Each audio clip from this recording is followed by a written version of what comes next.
Hello everybody and welcome to another Doctor Who review. This time it is a new series story and we're going into the realms of the Ninth Doctor with The Long Game.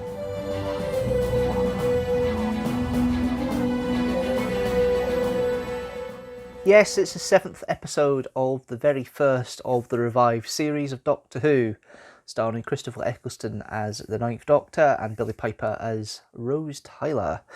There's also another companion here, Bruno Langley as Adam Mitchell. We'll go through all the characters in a moment, but let's just go for some of the good bits I noticed of the plot itself and a quick synopsis as always. So the Doctor, Rose and Adam land on Satellite 5, a space station in the era of the Fourth Great and Bountiful Human Empire. It orbits Earth and it transmits news items across the Empire from there. And yes, it's an interesting allegory of the media, really. It's funny to think how many times I look at Russell T Davies stuff and look at all the commentary he has on stuff. And it'll be interesting to see how it works out with him when he comes back as executive producer and showrunner in 2023.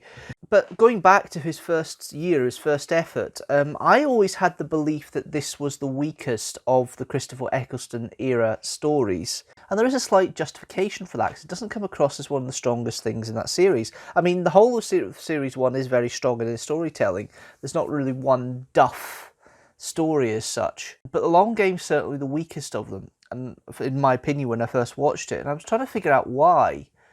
And I'm still trying to figure out why, because it was just like, maybe it just wasn't as strong as the others either side of it, because you've got Dalek on one side, which obviously has a high rating on this review series already, and then you've got on the other side Father's Day, which also has a fairly high rating in the review series. I've got to complete the loop here. So why is this one so different? I think it's because it feels like a filler, just a little bit. It's like the filler episode that he wanted to do midway through the season, just to fill a gap in between. The intention is to try and show why Rose is such a good companion, why Adam potentially is not a good companion, and it does succeed in that. But it is a bit strange how it all works out and how it works in the story in that respect. Some of the references, there's a lot of joyful references in here. There's something about Glasgow water riots. There's the Bad Wolf channel, so Bad Wolves come back through again. And then there's also the whole idea of Floor 500, the top floor of the satellite where you go, and it's like the big executive suite, and if you get promoted there, you're going to be in corridors lined of gold, and it's kind of utopia, and that's what all the journalists and that, and especially the ones we see on floor 169, are all wanting to aspire to, I suppose is the way of putting it. There's a few great characters in here. The plot line's quite good. I like the subterfuge they have with Suki. We think at one point that the editor's seeking out the Doctor and Rose because thinks he's something wrong, and then he seeks out Suki instead, which was interesting. So that's an interesting twist to the story there. It's all human. There's no aliens or anything like that, which the Doctor finds rather strange. And once Rose and Adam go off and start exploring the station, the Doctor realises straight away something's not quite right. I love the fact that they play with Adam, the fact he sees all this technology. He then goes down to floor 60 when he gets a kind of chip in his head to work the computers on the station, and also the spike, the thing that you click your finger and opens up a big hole where you see your brain. Rather sci-fi element. It's probably about as gory as you're going to get for a Saturday tea time in Doctor Who.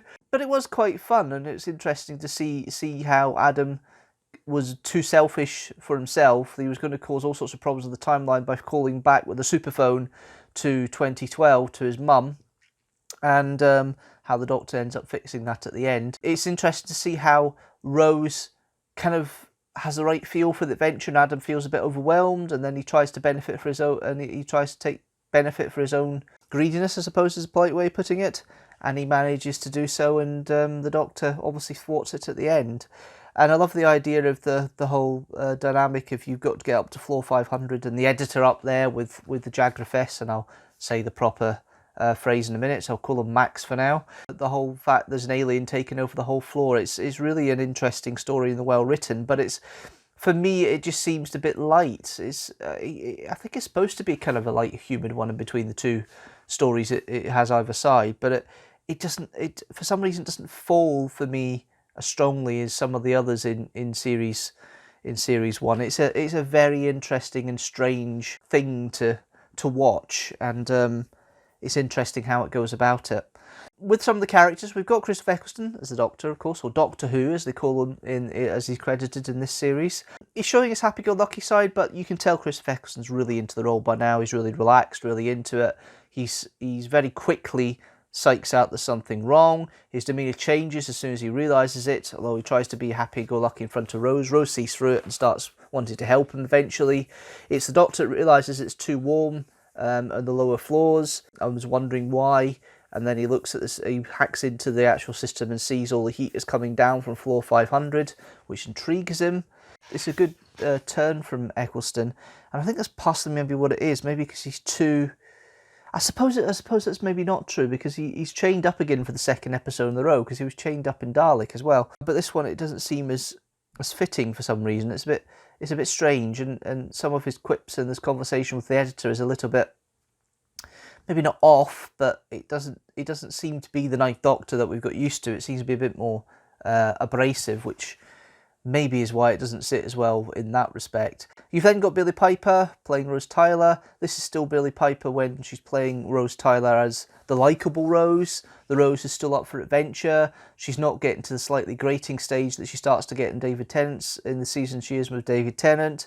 There is a love story there, or respect there, but I don't think it's the full-blown love story that happens in the next series, and it certainly isn't the case in this one. Rose is kind of preoccupied with trying to show Adam around and show Adam what's happening in the world that they're in, and that's a different take, and it shows a different side to why Rose is such a good companion overall for the Doctor, and the way she inquires and questions and is trying to figure out what's wrong because she smells there's something not quite right. You've then got Bruno Langley, good at playing the selfish boy out for himself, and overall it's not a bad return from Bruno, but Adam himself is a character that we were starting to warm to in Dalek, and then all of a sudden he becomes a selfish git here and we don't like him anymore, and Bruno does very well to play that, for what it's worth, really. You've then got some of the guest cast. I'm not going through all of them, but there is a couple of examples I will go into. You've got Christine Adams, who plays Kathika Santini Cadeni. 4 words. Kathika is what she's known most of it. She's kind of stuck up. She's kind of like a hard worker. She's like a foot soldier of the company. She wants to get up to floor 500. She seems to be a slightly higher position than some of the others who work under her, which we'll go to in a minute. She feels a bit empowered that she should be getting more of a chance to be promoted than others. And the scene with the spike and the fact that there's others controlling the spike control, so all the information can flow out of the brains and into the brains of all the information about what's happening around the Empire, is interesting technology, an interesting idea, but the Doctor says it's 90 years out of date. It's a bit strange and a bit weird. But the character overall, played by Kathika, she becomes the sacrifice at the end, well, almost the sacrifice at the end. She's the one that saves the day at the end, which is nice to see that the Doctor does allow that. Although there seems to be a situation where the companions do that a little, or the guest stars do tend to do that a little bit in Russell T Davies' Doctor Who. Because you've got Jabe in End of the World that does that, and you've got Dickens who kind of saves the day in The Unquiet Dead. Adam doesn't do much in Dalek. Rose Tyler's dad, Pete, that saves the day in Father's Day. You've got Nancy and Jamie the child in The Empty Child and the Doctor Dances, almost forgot it. But there's quite a lot of side characters sacrifice themselves or doing something to save the plot, and it's not something that really the Doctor ends up doing, which is interesting that the scope is there, that the Doctor's there, he is the catalyst of change, but he's not the one that saves the day all the time, and I think that's really interesting. You then got Anna Maxwell Martin, who plays Suki McCrae Cantrell. She's played with a kind of cutesy uncertainty, very cute character, very wants to work well, do well, and brings the jealousy on for Kathika when she gets promoted to floor 500 before Kathika does. Yeah, it's a good solid performance, but it turns really well when she becomes Eva San Julien, when the editor finds out that actually she's an undercover agent, then becomes one of the zombies in the control room afterwards, and it's a nice little turn from Anna Maxwell Martin. It's one of her earlier television roles, and she's a well-known actress now, but at the time it was one of her earlier roles, and it's enjoyable to watch. You then got Tamsin Greig, and I said Tasman, Tamsin Greig, who plays the comic relief nurse when she's the one that does the operation for Adam for the spike in his head and the chip, which is an interesting way of getting information into your brain. I'm sure there's better ways of doing it than having information strewn straight into your brain like that, but there we go.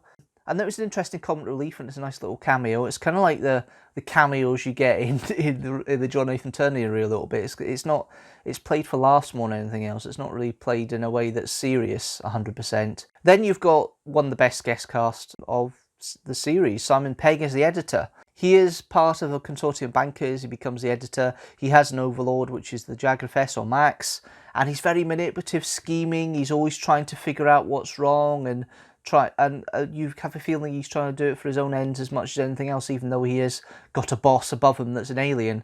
You do think he's trying to get his own ends in there, and Simon Pegg plays it very coolly, and I do like the character for that. Some of the interesting bits here with the story, you've got the fact it's the fourth and great bountiful human empire. Satellite 5 has only started 91 years ago. There is a kind of digital glass painting effect for floor 16. The big wide shot you get when Adam first walks into floor 16, it's kind of like half the shot is actual live action. The top half is kind of like a digital painting, and it's kind of like a digital modern version of the glass painting idea you got in the classic series, which is really interesting. So that's basically most of it, but the Jagrafess, and I've got it here, and hopefully I say it right. I can't say it at the top of my head like some of my friends can, but I'm going to try it. The mighty Jagrafess of the holy Hadrajasic Max and Rodenfro. Hopefully I've said that right. If I haven't, you can leave a comment down below. So yes, I think it's an interesting story. I think it's an interesting direction. It's directed quite well by Brian Grant. It's nice contrast with some lighting in some of the rooms. Floor 500 is very cold and dark, and then floor 139, not 169, is kind of like a mid-2000s office environment with the cafeteria in that. It feels very much of its time. The office environment you get nowadays is slightly different, but it works. It does the job for the story, and it makes it believable, which is always fun to see. And then the writing. There is a mix of emotions and adventure. It does feel like a mid-season filler, but it does show why Adam is unsuitable and Rose is suitable.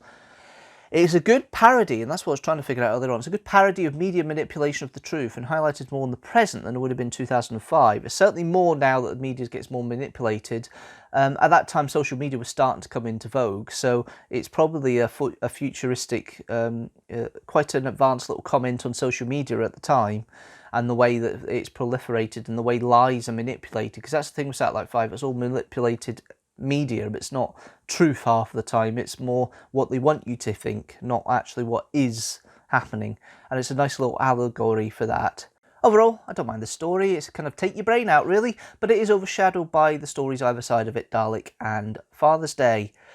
Overall, I will give this a rating of 3 TARDISes out of 5. Let's see how that story stacks up within the rest of the Christopher Eccleston era, and also how the story stacks up within the rest of the television stories I've reviewed so far.